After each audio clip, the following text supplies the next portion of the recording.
ये मेरे पास एक मैजिकल लिक्विड है और ये बीकर इस वक्त तो आपको दिखाई दे रहा है, लेकिन जैसे ही इस मैजिकल लिक्विड में इस बीकर को डालता हूं तो ये आहिस्ता आहिस्ता गायब होना शुरू हो जाता है।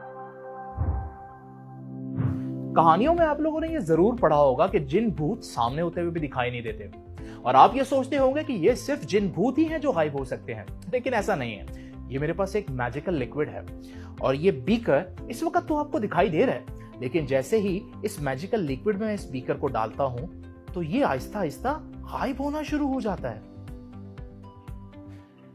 लेकिन ऐसा कैसे हो सकता है? To understand this we first need to understand refraction of light.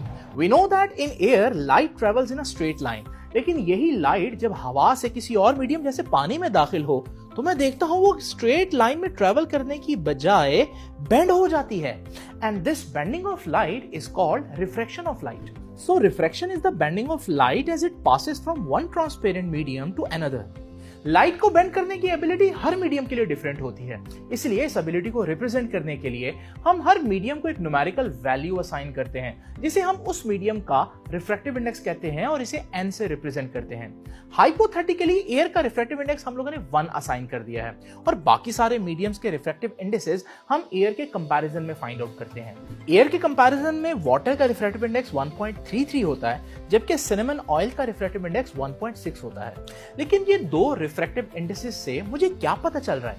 दरअसल रिफ्रैक्टिव इंडेक्स हमें बताता है कि रिफ्रैक्शन के दौरान लाइट कितना बेंड होगी।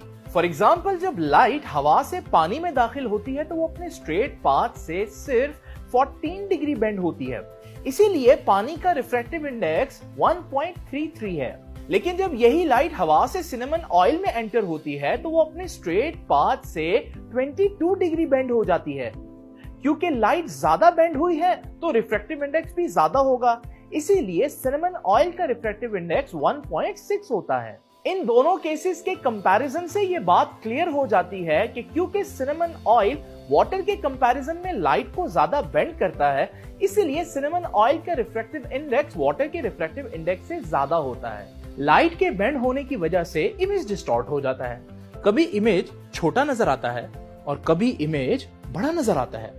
अगर लाइट के बेंड होने की असल वजह दो मीडियम के रिफ्रैक्टिव इंडेक्सेस का डिफरेंट होना है तो जरा ऑपोजिट सोचिए। अगर दो मीडियम के रिफ्रैक्टिव इंडेक्सेस सेम होंगे तो लाइट बेंड नहीं होगी, और यही हुआ था इस केस में। ये कोई मैजिकल लिक्विड नहीं था।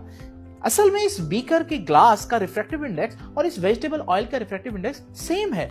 यही वजह है कि जब इस बीकर को मैं इस वेजिटेबल ऑयल के अंदर डालता हूं तो रिफ्रैक्टिव इंडेक्स सेम होने की वजह से लाइट बेंड नहीं